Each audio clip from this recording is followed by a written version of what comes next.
Hello students, যারা মাধ্যমিক দেবে তাদের জন্য আমি কি বলেছিলাম যে ভৌত বিজ্ঞানের চ্যাপ্টার ওয়াইজ আমি কোশ্চেন অ্যান্সার সিরিজ নিয়ে আসবো। আজকে আমি প্রথম যে চ্যাপ্টারটা শুরু করব সেটা হচ্ছে পরীক্ষাগার ও রাসায়নিক শিল্পে অজৈব রসায়ন। এই চ্যাপ্টারটা আমি শুরু করছি। এই চ্যাপ্টারের প্রথম যে কোশ্চেনগুলো আছে সেগুলো কি করব, বহু বিকল্প ভিত্তিক যে প্রশ্ন অর্থাৎ এমসিকিউ, সেইগুলো আমরা করব। তার জন্য আমরা আজকেই শুরু করে দিচ্ছি আমাদের প্রথম কোশ্চেন, যেটা হচ্ছে কি নিচের কোনটি আর্দ্র অ্যামোনিয়াকে শুষ্ক করতে ব্যবহার করা হয়? কি কি অপশনে আছে? গাঢ় H2SO4, দুই বিতে কি আছে P2O5, সিতে কি আছে ক্যালসিয়াম অক্সাইড, আর ডিতে আছে তোমার ক্যালসিয়াম ক্লোরাইড। তাহলে আমাদের যে অপশনটা সঠিক হবে সেটা হচ্ছে কি অপশন সি। কিন্তু কিন্তু সাধারণত আমরা জলকে শুষ্ক করতে অর্থাৎ অ্যামোনিয়ার মধ্যে যদি কি থাকে, অ্যামোনিয়ার সাথে কে থাকবে? জল থাকবে। অ্যামোনিয়ার সাথে কে থাকবে? জল থাকবে। এই যে অ্যামোনিয়ার সাথে যদি জল থাকে তাহলে এইটাকে শুষ্ক করতে সাধারণত আমরা অর্থাৎ কি ব্যবহার করে থাকি? Calcium oxide. কিন্তু অন্যান্য ক্ষেত্রে বা অনেক জায়গায় নরমালি শুষ্ককরণের ক্ষেত্রে ব্যবহৃত হয় কি গাঢ় H2SO4, P2O5, phosphorus পেন্টঅক্সাইড, calcium chloride. কিন্তু অ্যামোনিয়ার ক্ষেত্রে এইগুলো ব্যবহার করলে সমস্যা দেখা যাবে। কারণ কি, তোমার যে গাঢ় H2SO4 এ কি করে, এর অ্যামোনিয়ার সাথে বিক্রিয়া করে কি তৈরি করবে? অ্যামোনিয়াম অ্যামোনিয়াম সালফেট তৈরি করবে। ঠিক সেই রকম P2O5 তার সাথে কি দেবো আমি? অ্যামোনিয়া দেব এবং জল দেব, কি উৎপন্ন হবে? অ্যামোনিয়াম ফসফেট উৎপন্ন হবে। আর যদি আমি কি দিই, যদি ক্যালসিয়াম ক্লোরাইড দিই তাহলে কি উৎপন্ন হবে? অ্যামোনিয়ার সাথে বিক্রিয়া করে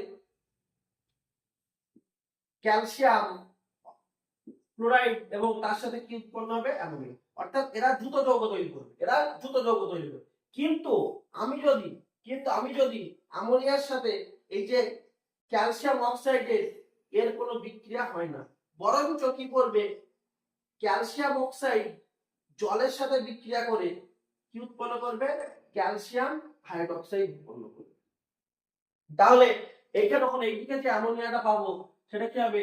পিওর অ্যামোনিয়া হবে এবং এইটা কি হবে? বাতাসের নিম্ন অপসরণ দ্বারা পরীক্ষাগারে আমরা সংরক্ষণ করতে পারবো। তাহলে দেখো, এই জন্য আমরা অপশন সিটাকে আমাদের সঠিক অ্যান্সার হবে।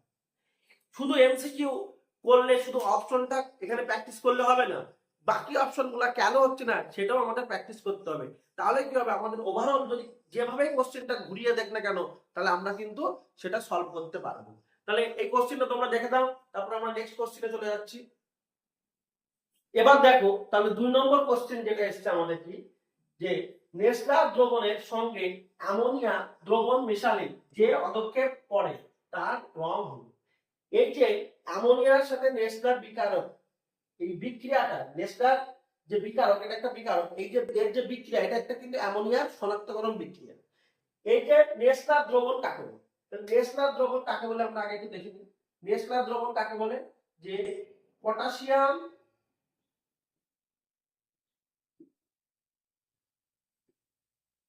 মার্কিউরিক আয়োডাইড,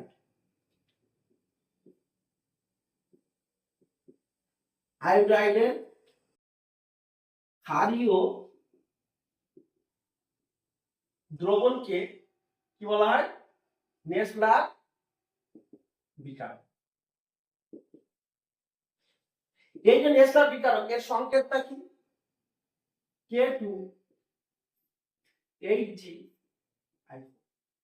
তাহলে দেখো, এর সাথে অ্যামোনিয়া বিক্রিয়া করে কি উৎপন্ন করে? আমাদের যে রংটা করে সেই রংটা হচ্ছে কি অদক্ষেপ পড়ে, সেই যে অদক্ষেপের ফলে যে রংটা হয় সেটা হচ্ছে কি বাদামি কালার। তাহলে আমরা বিক্রিয়াটা একবার দেখি, বিক্রিয়াটা আমরা একবার দেখব। বিক্রিয়াটা অবশ্য তোমাদের লাগবে না, আমরা একবার জাস্ট বিক্রিয়াটা দেখব যে কোন যৌগের জন্য এই যে বাদামি কালারটা আসছে সেটা আমরা দেখব।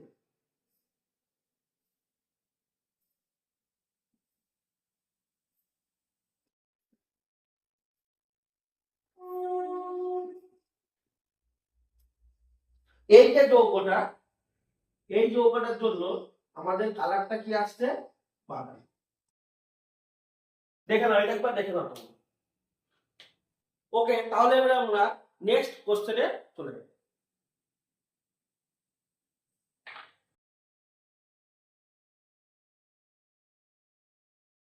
তাহলে দেখো 3 নম্বর কোশ্চেনটা কি আছে। 3 নম্বর কোশ্চেনে কি আছে? সোডিয়াম নাইট্রোক্সাইড এর ক্ষারীয় জলীয় দ্রবণে H2S মানে হাইড্রোজেন সালফাইড যদি গ্যাস চালনা করলে কি রকম হবে? আমরা কি দেখবো? সোডিয়াম নাইট্রোক্সাইড, তার মানে সোডিয়াম নাইট্রোক্সাইডের সংকেত কি? Na2FeCl5NO। এই পুরোটা একটা জটিল যৌগ। জটিল যৌগের নামটা কি? এটা হচ্ছে সোডিয়াম নাইট্রোক্সাইড।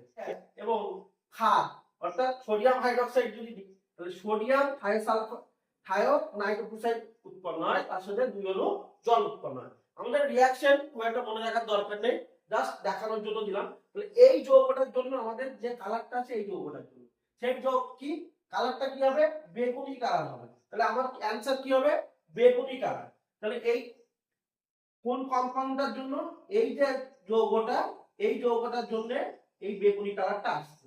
এই যৌগটার জন্য এই বেগুনি কালারটা আসছে। দেখে নাও। এবার তাহলে আমরা চলে যাব নেক্সট কোশ্চেনে, 4 নম্বর কোশ্চেনে। 4 নম্বর কোশ্চেন করব কি? কপার সালফেট এর জলীয় দ্রবণে অতিরিক্ত পরিমাণ জলীয় অ্যামোনিয়া যোগ করলে উৎপন্ন দ্রবণের রং কি হবে? সেটা আমরা দেখব। আমাদের অ্যানসার কি? গাঢ় নীল, আমরা জানি। এবার আমরা যেটা দেখব সেটা হচ্ছে কি? রিঅ্যাকশন। তাহলে কপার সালফেট মানে CuSO4, এর মধ্যে আমরা কি দেব? জলীয় অ্যামোনিয়া। জলীয় অ্যামোনিয়া মানে হচ্ছে কি? Ammonium hydroxide. অ্যামোনিয়ার মধ্যে যদি আমরা কি দিই? জল দিই, তাহলে সেটা হয়ে যাবে অ্যামোনিয়াম হাইড্রোক্সাইড। তাহলে যেটা উৎপন্ন হবে সেটা হচ্ছে কি? কপার সালফেট, তার সাথে একটা দুটো যৌগ তৈরি হবে, কপার কিউপ্রিক হাইড্রোক্সাইড এবং অ্যামোনিয়াম সালফেট। এবার কি বলছে? এবার তোমার অতিরিক্ত যদি আমরা অ্যামোনিয়া যোগ করি, এই যে যৌগটা উৎপন্ন হচ্ছে দুটো যৌগটা, এর মধ্যে কি দেব আমরা? অতিরিক্ত পরিমাণ অ্যামোনিয়াম হাইড্রোক্সাইড। এইটাকে, এই যে দুটো যৌগটাকে, এটাকে কি বলে? এটাকে আমরা বলি basic copper sulphate. Copper sulphate এর কালারটা কিরকম হয়? এই যে যৌগটা কালারটা কিরকম হয়? এই যৌগটা কালার হয় নীলাভ সাদা। এবার দেখো এর মধ্যে যদি অতিরিক্ত পরিমাণ অ্যামোনিয়াম হাইড্রোক্সাইড দিই তাহলে কি উৎপন্ন হবে? দেখো আমার Cu, তার সাথে অ্যামোনিয়া এবং লাস্টে এইটা। এইটা একটা, এই পুরো কম্পাউন্ড একটা জটিল যৌগ। এই জটিল যৌগগুলোকে একটা আলাদাভাবে নামকরণ করা হয়, সেই নামটা আমি বলছি। এই যে এটা নাম হচ্ছে টেট্রা। যেহেতু চারটে কি আছে? অ্যামোনিয়া আছে, ওই জন্য এটা বলা হয় টেট্রা অ্যামিন কপার। এটা কত? +2 কপার। টেট্রা অ্যামিন কপার 2, কারণ আমরা লিখবো কি হবে? যদি ইংলিশে লিখছি না, টেট্রা অ্যামিন কপার ব্র্যাকেটে 2 এবং তার সাথে কি এইটা বাইরে আছে সালফেট। এটা এরকম নাম টেট্রা অ্যামিন কপার 2 সালফেট। এই যৌগটা এভাবে দেখে। এটা জটিল যৌগ নাম করে এরকম। এই যে জটিল যৌগটা, এইটা কারণ হচ্ছে কি? হচ্ছে তোমার এটা গাঢ় নীল। গাঢ় নীল, এটা কারণ হচ্ছে কি? গাঢ় নীল। তাহলে আমাদের এটা মনে রাখার জন্য আমরা রিঅ্যাকশনটা করলাম। দেখলাম। আমি চলে যাচ্ছি পরের কোশ্চেনের মধ্যে। 5 নম্বর কোশ্চেনটা কি বলছে? যে গ্যাসটি নেসলার বিকারক ব্যবহার করে শনাক্ত করা যায় তা হলো কি? NO2, nitrogen dioxide, hydrogen sulphide, nitrogen gas এবং অ্যামোনিয়া। একটু আগে তোমাদের 2 নম্বর কোশ্চেন আমি বলেছিলাম যে নেসলার বিকারকের সাথে অ্যামোনিয়া বিক্রিয়া করে কি উৎপন্ন হয়, অর্থাৎ তাহলে আমাদের কোনটা হবে, অ্যামোনিয়া উত্তর হবে। এটা মনে রাখার জন্য তোমরা এরকম ব্যবহার করতে পারো, নেসলার এন দিয়ে শুরু, অ্যামোনিয়া এন দিয়ে শুরু, সেই হিসাবে তোমরা এটাকে মনে রাখতে হবে। ওকে, এবার আমরা চলে যাব নাইট্রোলিন কি। নাইট্রোলিন হলো এর মধ্যে কোন কোনটা। নাইট্রোলিন কি? নাইট্রোলিন হচ্ছে সার, এক ধরনের সার। কি কি? এই নাইট্রোলিনটা তৈরি হয় আমাদের ক্যালসিয়াম কার্বাইড তার সাথে N2 বিক্রিয়া করে কত ডিগ্রিতে, 1100 ডিগ্রি সেন্টিগ্রেড কি উৎপন্ন করে, ক্যালসিয়াম সায়ানামাইড। এই যে ক্যালসিয়াম সায়ানামাইড এবং তার সাথে কি উৎপন্ন করে, কার্বন। এই যে পুরো এই কম্পাউন্ডটাকে বলা হয় কি, নাইট্রোজেন। এটাকে আবার এইভাবেও লেখা যায়, ক্যালসিয়াম CN2 প্লাস, অর্থাৎ আমাদের অপশন কি, অপশন বি হচ্ছে রাইট অ্যান্সার। তাহলে ক্যালসিয়াম সায়ানামাইডটাকে আমরা এইভাবেও লিখতে পারি, ওই জন্য আমাদের অপশন কি চলে আসবে, option B is the correct answer. তাহলে আমরা এখান থেকে আমরা যে ক্যালসিয়াম সায়ানামাইডের এই যে কালারটা, এর ক্যালসিয়াম সায়ানামাইডের কালার কি হয়, বাদামি বর্ণ হয়, এর কালারটা কি হয়, বাদামি বর্ণ হয়। তো সেটা আমরা এখান থেকে চলে গেলাম। আমরা এবার চলে যাব নেক্সট কয় নম্বরে, আমার 7 নম্বর, 6 নম্বর হয়ে গেল, এবার 7 নম্বর কোশ্চেনে চলে যাব। 7 নম্বর কোশ্চেনে চলে এসেছে। 7 নম্বর কোশ্চেনে কি বলছে, নাইট্রোজেন বন্ধনের প্রথম ধাপে বিদ্যুতের ফলে নিম্নোক্ত কোনটি যৌগটি উৎপন্ন কি হবে। আমরা দেখবো যে যখন বিদ্যুৎ স্ফুলিঙ্গ হয় তখন কি হয়, নাইট্রোজেন N2 এবং অক্সিজেন বিক্রিয়া করে। এই যে নাইট্রোজেন, আমরা যখন নাইট্রোজেন সংবন্ধন অর্থাৎ নাইট্রোজেন ফিক্সেশন করেছিলাম, তার অনেকগুলো ধাপ আছে, তার মধ্যে এইটা হচ্ছে প্রথম ধাপ। তাহলে বায়ুমণ্ডলের যে নাইট্রোজেন আছে এবং যে অক্সিজেন আছে, তারা কি করে, দুজনা এদের জন্য কি হয়, যখন বিদ্যুৎ স্ফুলিঙ্গ উৎপন্ন হয়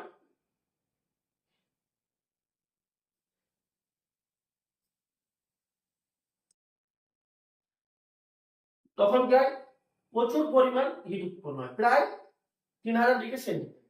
সেই হিটে উৎপন্ন করে NO, অর্থাৎ নাইট্রিক অক্সাইড উৎপন্ন করে, অর্থাৎ আমার অ্যান্সার হবে NO। ওকে, এবার 2 নম্বর যে কোশ্চেনটা আছে, অর্থাৎ 2 নম্বর নয় 8 নম্বর যে কোশ্চেনটা আছে, সেটা হচ্ছে লাইকার অ্যামোনিয়া দ্রবণে অ্যামোনিয়ার পরিমাণ। অ্যামোনিয়ার পরিমাণ কত থাকে, আমরা জানি 35%। তাহলে লাইকার অ্যামোনিয়া কাকে বলে সেটা আমরা একবার দেখি। এটা মুছে দিচ্ছি, 7 নম্বরটা মুছে দিচ্ছি।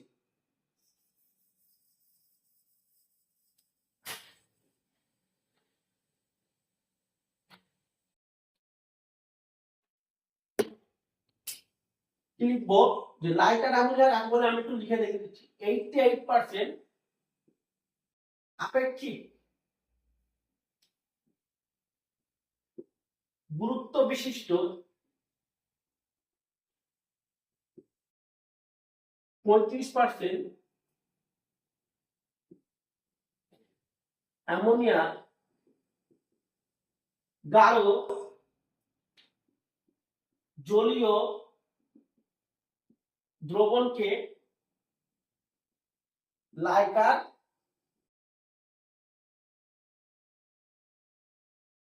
অ্যামোনিয়া বলে। তাহলে দেখো, তোমরা যদি এই সংজ্ঞাটা করে রাখো, তাহলে তোমরা এখান থেকে যে আপেক্ষিক গুরুত্বটাও পেয়ে যাচ্ছ, তার সাথে সাথে কি পেয়ে যাচ্ছ, কত পার্সেন্ট অ্যামোনিয়া আমার এই জলীয় দ্রবণের মধ্যে আছে সেটাও তুমি পেয়ে যাচ্ছ, কত, 35%। অর্থাৎ আমার রাইট অপশন হচ্ছে কি, অপশন বি। এবং এই যে লাইকার অ্যামোনিয়া, এটা কিন্তু কি ধর্ম হয়, এর ধর্মটা হচ্ছে ক্ষার ধর্ম। ওকে, এরপরে আমরা নেক্সট কোশ্চেনে চলে যাচ্ছি। নেক্সট কোশ্চেনটা দেখো, 9 নম্বর কোশ্চেনটা আমরা কি আসছে, অম্লধর্মী। এই কোশ্চেনে এটা কিন্তু খুব ইম্পর্টেন্ট, বিজারক গ্যাস হিসেবে কোনটি। দেখো এইখানে কিন্তু আমরা N2 এ কি কোন ধর্মই শো করে না, অর্থাৎ ক্ষার ধর্ম বা অ্যাসিড ধর্ম শো করে না, অক্সিজেনও ক্ষার ধর্ম বা অ্যাসিড ধর্ম শো করে না, কিন্তু অ্যামোনিয়া কি ধর্ম শো করে, ক্ষার ধর্ম শো করে। আবার এ কি ধর্ম শো করে, আমার অম্ল ধর্ম অর্থাৎ অ্যাসিড ধর্ম শো করে। তাহলে এও কিন্তু বিজারক, আবার এও বিজারক, অর্থাৎ অ্যামোনিয়াও বিজারক, হাইড্রোজেন সালফাইড সেও বিজারক, কিন্তু অ্যামোনিয়া হচ্ছে ক্ষার আর হাইড্রোজেন সালফাইড হচ্ছে কি অম্ল। তাহলে আমার এটা মাথায় রাখতে হবে। এই জন্য আমার এখানে যে অ্যান্সারটা হবে সেটা হচ্ছে অপশন সি। অপশন সি হচ্ছে রাইট অ্যান্সার। অপশন সি হচ্ছে রাইট অ্যান্সার, অর্থাৎ হাইড্রোজেন সালফাইড হচ্ছে আমার রাইট অ্যান্সার। এবার তাহলে আমরা দেখব যে হাইড্রোজেন সালফাইড এর যে বিজারণ ধর্ম সেই একটা রিঅ্যাকশন আমরা দেখব। এখানে দেখো হাইড্রোজেন সালফাইড আছে, হাইড্রোজেন আছে, তাহলে এখান থেকে হাইড্রোজেন সালফাইড এখান থেকে এটা যখন যাচ্ছে অর্থাৎ এখানে কি হচ্ছে সালফারে পরিণত হচ্ছে, অর্থাৎ নিজে কি হচ্ছে এটা হচ্ছে জারণ হচ্ছে। আর এখানে ক্রোমিয়ামটা কি হচ্ছে তোমার বিজারিত হচ্ছে, বিজারিত, অর্থাৎ নিজে জারিত হচ্ছে অন্যজনকে বিজারিত করছে। তাহলে যে নিজে জারিত হয় এবং অন্যজনকে বিজারিত করে তাহলে তার ধর্মটা হয়ে যাবে কি বিজারণ ধর্ম। এই যে জারণ ধর্ম আর বিজারণ ধর্ম অলওয়েজ কি হবে, অন্যজনকে যেটা করাবে সেটাই হচ্ছে তার ধর্ম। নিজে যদি ভালো, আমি নিজেকে ভালো বলি তাহলে কিন্তু ভালো হবে না, অন্যজন যদি আমাকে ভালো বলে বা অন্যজন খারাপ বলে সেটাই আমার ধর্ম। অর্থাৎ কোন একটা মৌল বা কোন একটা যৌগ যদি অন্যজনকে যেটা করবে সেটাই হচ্ছে তার ধর্ম, এটা যেন মাথায় থাকে। অর্থাৎ সেই মৌলটা বা যৌগটা যদি অন্যজনকে কি করে বিজারিত করে তাহলে তার ধর্ম কি হবে বিজারণ ধর্ম, অন্যজনকে যদি জারিত করে তাহলে তার ধর্ম কি হবে জারণ ধর্ম, এটা যেন মাথায় থাকে। আমরা এখানে যে কম্পাউন্ডটা এটার নাম কি K2 পটাশিয়াম ডাইক্রোমেট, তার সাথে কি করছি এই যে সালফিউরিক অ্যাসিড দেওয়া আছে, অর্থাৎ মিডিয়ামটা কি করা আছে অ্যাসিডিক করা আছে এবং এটা হাইড্রোজেন সালফাইড।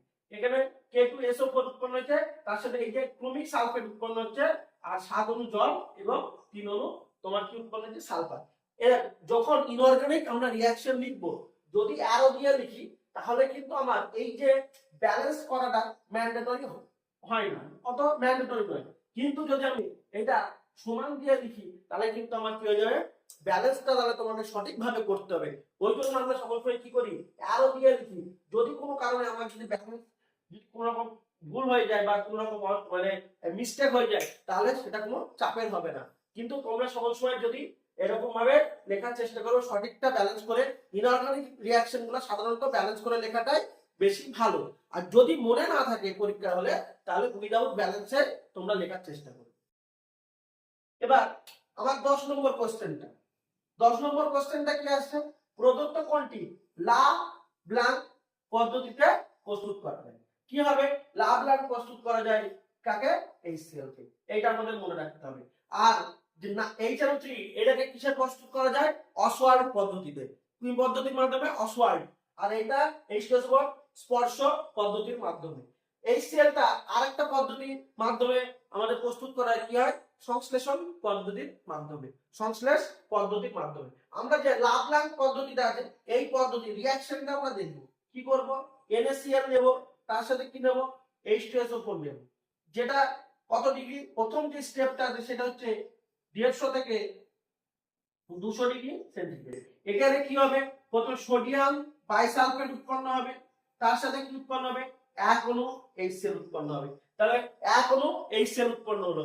এরপরে আবার যদি আমি এর মধ্যে কি দিই NaCl দিই তাহলে কি উৎপন্ন হবে, যেহেতু এটা মিডিয়ামে আছে কিরকম হয় দেখো, এটা আমরা যখন মিডিয়ামে লিখি তাহলে প্রথমে কি আছে আমার তো মিডিয়ামে একটা অণু নয় হাজার হাজার অণু আছে, ঠিক আছে। 1 মোল মানে কত 1 মোল মানে হচ্ছে কত 6.022 ইনটু 10⁻23, মানে 1 মোল যদি হয় তাহলে সেটা যে 6.022 ইনটু 10⁻23 সংখ্যক কি থাকবে সেই মলিকুলটা থাকবে। তার মানে প্রচুর মলিকুল থাকে। তাহলে আমরা যখন রিঅ্যাকশন করব, ধরো এর মধ্যে আমরা রিঅ্যাকশনটা দেখাচ্ছি তাহলে কি রকম হচ্ছে, এখানে যদি NaCl প্লাস H2SO4 এই যে রিঅ্যাকশনটা করব এর কি উৎপন্ন হবে তোমার সোডিয়াম বাইসালফেট উৎপন্ন হবে, তার সাথে কি উৎপন্ন হবে HCl উৎপন্ন হবে।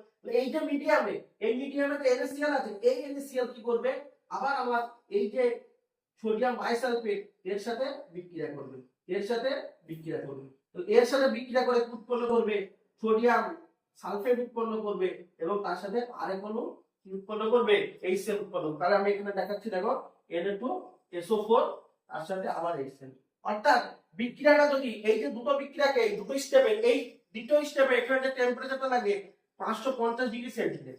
এগুলো অত মনে রাখার দরকার নেই। যদি মনে না থাকে, যদি টেম্পারেচার মনে না থাকে, তাহলে কি করবা তোমরা, এই যে এই সাইনটা দিয়ে দিবা ত্রিভুজের মতো, এই সাইনটা, এই সাইনটাকে বলা হয় ডেল্টা। এইটা মানে হচ্ছে এখানে টেম্পারেচারকে নির্দেশ করে।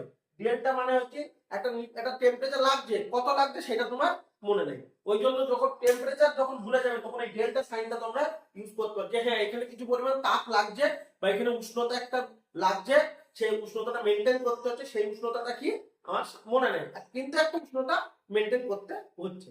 তাহলে এইটাকে আমরা, এই যে দুটো স্টেপের রিঅ্যাকশনটাকে আমরা একটা স্টেপে লিখতে পারি কিরকম ভাবে, সেটা তোমাদের দেখাই।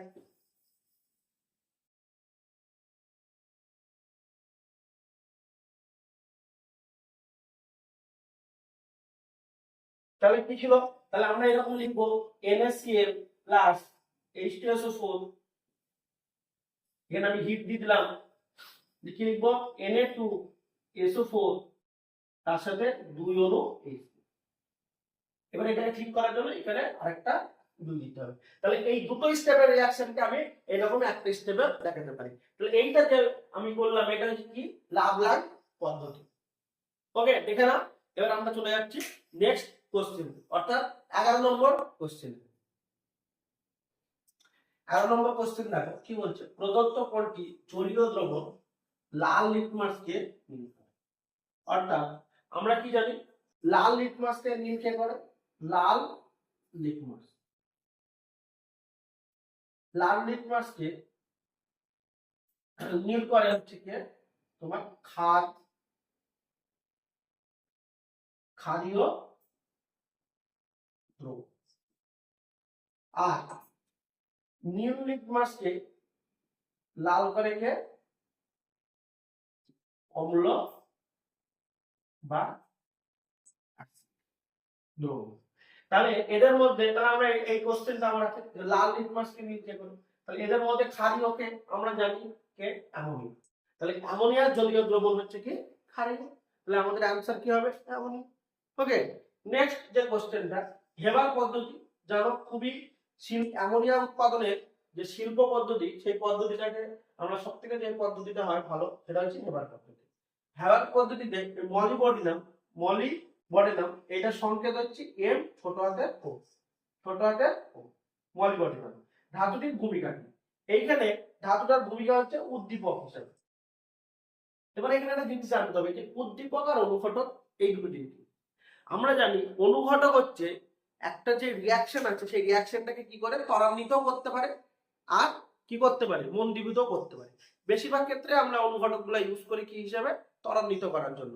কিন্তু অনেক সময় অনুঘটক ইউজ করা হয় রিঅ্যাকশনটাকে স্লো করার জন্য, অনুঘটক ব্যবহার করা হয়। কিন্তু এই অনেক সময় কি করা হয়, এই অনুঘটকের কার্যক্ষমতাকে বাড়ানোর জন্য আরেকটা যৌগ বা আরেকটা রিএজেন্ট ব্যবহার করা হয়।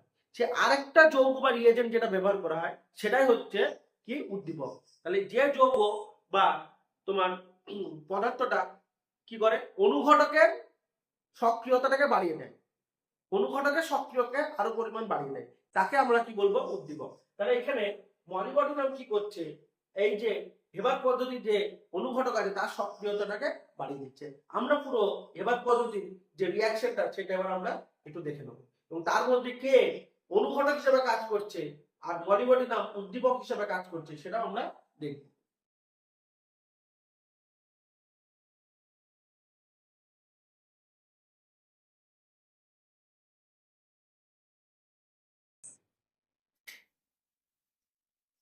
N2 আর H, দেখো যে শর্ত কি আছে, শর্ত কি 200 বায়ুমণ্ডলীয় অর্থাৎ ATM চাপ, আর উদ্দীপক হিসাবে এখানে ব্যবহার করা হচ্ছে কি মলিবডেনাম। এই উদ্দীপক হিসাবে মলিবডেনাম ছাড়াও আরেকটা ব্যবহার করা হয় কি 1% K2O অর্থাৎ পটাশিয়াম অক্সাইড, এবং তার সাথে কি, তার সাথে 3% অ্যালুমিনা অর্থাৎ N2O3, অর্থাৎ এটাকে অ্যালুমিনা বলা হয় বা অ্যালুমিনিয়াম অক্সাইডও বলা হয়। আর অনুঘটক হিসেবে কে ব্যবহার হচ্ছে? অনুঘটক হিসেবে ব্যবহার হচ্ছে আমাদের লৌহ চূর্ণ অর্থাৎ Fe। তাহলে এখানে উদ্দীপক হিসাবে মলিবডিনাম বা 1% K2O 3% অ্যালুমিনা Al2O3 এটা ব্যবহার হচ্ছে, অথবা এবার অনুঘটক হিসাবে ব্যবহার হচ্ছে কি লৌহ চূর্ণ Fe। যে কি উৎপন্ন করছে? আমাদের দুই অণু অ্যামোনিয়া উৎপন্ন করছে এবং তার সাথে 22.4 কিলো ক্যালোরি তাপ উৎপন্ন হচ্ছে। যদি আমার এই যে 22.4 কিলো ক্যালোরি এই যদি মানটা মনে না থাকে, তারপরে আমরা এখানে দিতে পারি কি ডেল্টা এইচ। ডেল্টা এইচ মানে কোন রিঅ্যাকশনে যদি তাপ উৎপন্ন হয় সেটাকে আমরা কি করে নির্দেশ দিই, সংকেত হিসেবে কি ব্যবহার করি? ডেল্টা এইচ হিসাবে আমরা ব্যবহার করি। যদি কোনো বিক্রিয়ায় তাপ উৎপন্ন হয় তাহলে সেই বিক্রিয়াটাকে আমরা কি বলি? তাপদায়ী বা তাপমোচী। অর্থাৎ এই যে বিক্রিয়াটা হবে কি তাপদায়ী বা তাপমোচী। তাপদায়ী মানে বুঝতে পারছো তাপ দেয়, আর তাপমোচী মানে এখানে তাপদায়ী। অর্থাৎ এই বিক্রিয়াগুলোকে বলা হয় এক্সোথার্মিক রিঅ্যাকশন। এবং এই যে চিহ্নটা আছে যদি এইভাবে এই চিহ্নটা দুদিকেই থাকে তাহলে এটা হয়ে যাবে কি উভয়মুখী বিক্রিয়া। তাহলে কি হয়ে যাবে? উভয়মুখী বিক্রিয়া। ওকে, তাহলে এইটুকু ইনফরমেশন এখানে দেওয়া ছিল। এটা আর এখানে তোমার এই যে অনুপাতটা তাহলে 1:3 এই অনুপাতে আমরা নাইট্রোজেন আর অ্যামোনিয়াকে মিশানো হয়। তাহলে এইটুকুই আমার এখানে এই ইনফরমেশনটা দেওয়া ছিল। বাকি তাহলে আমরা পরবর্তী যে রিঅ্যাকশনটা পরবর্তী যে কোশ্চেনে আমরা চলে যাব। অর্থাৎ কত নম্বর? 12 নম্বর হয়ে গেল। এরপর আমরা 13 নম্বর যে কোশ্চেন আছে সেটা দেখব। কোশ্চেন নম্বর 13 কি বলছে? N2 গ্যাসের পরীক্ষাগার প্রস্তুতির জন্য নিচের কোন যৌগ দুটি মিশ্র জলীয় দ্রবণ ব্যবহার করা হয়? তাহলে আমাদের কোন অপশন দুটো হবে আমরা জানি অলরেডি। কি বলো? এই অপশনটা NaNO2 এবং অ্যামোনিয়াম ক্লোরাইড। তাহলে রিঅ্যাকশনটা দেখব পরীক্ষাগার প্রস্তুতি অ্যামোনিয়াম ক্লোরাইড এবং সোডিয়াম নাইট্রাইট। তাহলে কি উৎপন্ন হবে? অ্যামোনিয়াম নাইট্রাইট উৎপন্ন হবে আর তার সাথে কি উৎপন্ন হবে? Na। এইটাকে যদি আমরা কি দিই? হিট দিই। আমি বলেছিলাম হিটের জন্য কি ডেল্টা সাইন দেখাবো, এটাকে ডেল্টা সাইন বলে। এই ডেল্টা সাইন যদি আমরা দেখাই তাহলে কি উৎপন্ন হবে? N2 উৎপন্ন হবে, তার সাথে দুই অণু কি উৎপন্ন হবে? জল।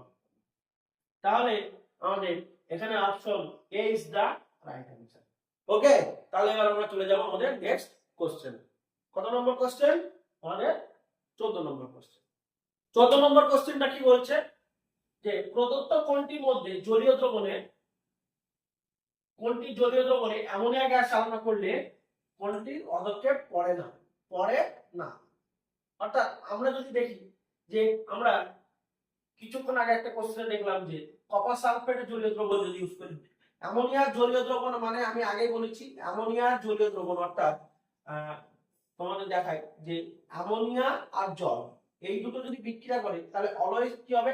অ্যামোনিয়া হাইড্রোক্সাইড উৎপন্ন। তাহলে এইটা অ্যামোনিয়ার জলীয় দ্রবণ মানে কিন্তু অ্যামোনিয়াম হাইড্রোক্সাইড, এর জন্য মনে থাকে। তাহলে অ্যামোনিয়াম হাইড্রোক্সাইড তাহলে কপার সালফেটের মধ্যে যদি অ্যামোনিয়াম হাইড্রোক্সাইড দিই আমরা তাহলে কি উৎপন্ন হবে? কপার সালফেট এবং দুটো যৌগ হয় কিউপ্রিক হাইড্রোক্সাইড, তার সাথে কি উৎপন্ন হবে? Ammonium sulphate. এর সাথে তাহলে এইটা কি রকম দেখতে? নীলাভ। এটা কি রকম দেখতে? নীলাভ সাদা। এটাকে আমরা কি আরেকটা নাম বলি? বেসিক কপার সালফেটও বলে থাকি। এবার এর মধ্যে যদি আমরা অতিরিক্ত কি দিই? অ্যামোনিয়াম হাইড্রোক্সাইড দিই তাহলে কি হয়ে যায়? এটা জটিল যৌগ তৈরি হয়। এই জটিল যৌগটার নাম কি হবে?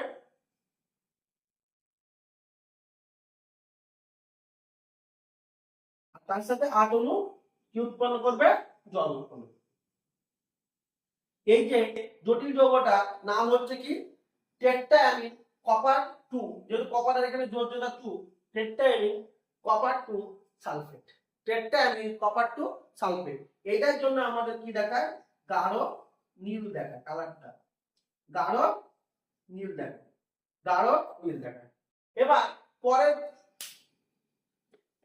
পরের কে আছে অ্যালুমিনিয়াম ক্লোরাইড। অ্যালুমিনিয়াম ক্লোরাইড, তাহলে অ্যালুমিনিয়াম ক্লোরাইডের সাথে যদি অ্যামোনিয়াম হাইড্রোক্সাইড বিক্রিয়া করে তাহলে কি উৎপন্ন করবে? এটাও পদক্ষেপ পড়ে। তাহলে কি হবে? AlCl3 তার সাথে অ্যামোনিয়াম হাইড্রোক্সাইড বিক্রিয়া করলে কি হবে? অ্যামোনিয়াম ক্লোরাইড উৎপন্ন হবে, তার সাথে অ্যালুমিনিয়াম হাইড্রোক্সাইড।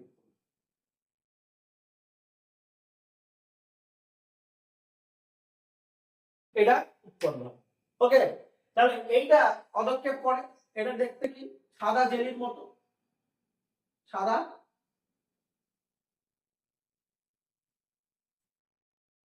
জেলির মতো। আর এপিসিএল এর বিক্রিয়াটা অনেকটা এরকম হবে।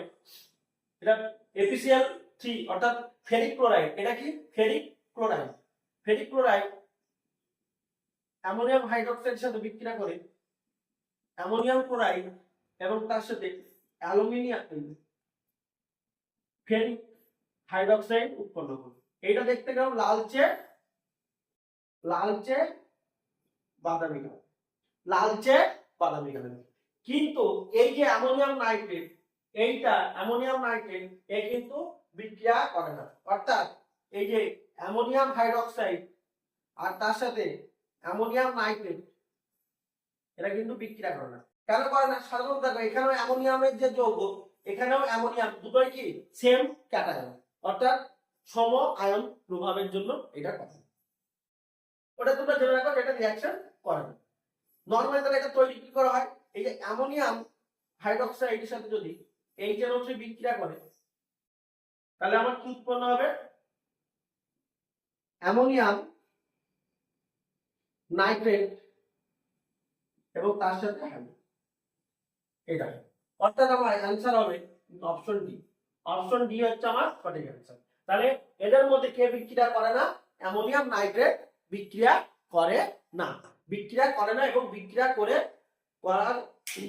না এবং কি তোমার কোনো অদক্ষেপও পড়ে না। কিন্তু বাকিগুলাই সবগুলাই কিন্তু অদক্ষেপ পড়ে। এবং এই রিঅ্যাকশন গুলো যে কটা রিঅ্যাকশন আছে, এটা তিনটে রিঅ্যাকশনই কিন্তু আমার জন্য খুবই এমসিকিউতে বিভিন্ন রকম ভাবে বা এসিকিউতে বিভিন্ন রকম ভাবে এই কোশ্চেনগুলো দেওয়া থাকে, খুবই ইম্পর্টেন্ট। আমরা চলে যাব এবার নেক্সট কোশ্চেন। কোশ্চেন নাম্বার কত? 14 হয়ে গেল, এবার 15। দেখো এবার তাহলে আমরা 15 নম্বর কোশ্চেনটা দেখব। হিমায়ক রূপে তরল অ্যামোনিয়া ব্যবহার করা হয়, তার কারণ। দেখো এই যে লিকুইড অ্যামোনিয়া অর্থাৎ তরল অ্যামোনিয়া হিমায়ক রূপে ব্যবহার করে, তার তিনটে বৈশিষ্ট্য। তিনটে বৈশিষ্ট্য কি? এই যে অ্যামোনিয়া গ্যাসকে খুব সহজে কি তরলে চাপ দিয়ে তরলে পরিণত করা যায়, এটা 1 নম্বর পয়েন্ট। 2 নম্বর কি? এই যে লিকুইড অ্যামোনিয়া এটা কি হচ্ছে খুবই উদ্বায়ী। আর 3 নম্বর হচ্ছে কি এই যে লিকুইড অ্যামোনিয়া তার বাষ্পীভবনের যে লিঙ্কটা সেটা অনেক বেশি। তাহলে আমরা এই যে আমার এই তিনটে কারণের মধ্যে কোন কারণটা আছে? এই অপশন ডি, অর্থাৎ এটি উদ্বায়ী, এই কারণটা আছে। তাহলে এই কারণটা ছাড়াও যদি আরো দুটো কারণ যদি থাকতো অন্য কোনো কোশ্চেনে যদি সেরকম ঘুরিয়ে দেয় তাহলে তোমরা কিন্তু লিখতে পারবে। ওই জন্য শুধু এটা মুখস্থ করলে হবে না, কোশ্চেনটা কি বলতে চাইছে এবং তার সাথে কি কি আরো ইনফরমেশন যেগুলো দরকার সেগুলো তোমাদের ওই জন্য আমি বলে দিচ্ছি যে অন্যান্য অপশনগুলো কেন হবে না। তাহলে এই তিনটা অপশনের মধ্যে যে কোনো একটা অপশন থাকলে তোমরা কি করবে? তাহলে সঠিক সেটাই টিক দিয়ে রাখবে এবং সেটাই সঠিক হবে। তাহলে এটাই আমার লাস্ট কোশ্চেন ছিল আজকের জন্য। তোমাদের আজকে এতদূরই, আবার দেখা হবে তোমাদের নেক্সট ভিডিওতে। অর্থাৎ 15 নম্বর কোশ্চেন হয়ে গেল, 16 নম্বর কোশ্চেন থেকে আবার পরের যে ভিডিও হবে সেখানে আসবে। তোমরা যদি এই যে সিরিজটা যদি ভালো লাগে অবশ্যই তোমরা কমেন্ট করে জানাবে এবং লাইক করবে এবং আমার যে চ্যানেলটা আছে সেটাকে সাবস্ক্রাইব করে দেবে এবং তোমার বন্ধুদের সাথে কি করবে? এটা শেয়ার করবে, তোমার বন্ধুরাও যেন এখান থেকে সুবিধা নিতে পারে। আজকের জন্য এইটুকুই, তোমরা ভালো দেখো। পরের দিন আবার তোমাদের এর পরের থেকে 16 নম্বর কোশ্চেন থেকে আমরা স্টার্ট করব। ভালো দেখো, গুড বাই, টাটা, দেখা হচ্ছে পরের দিন।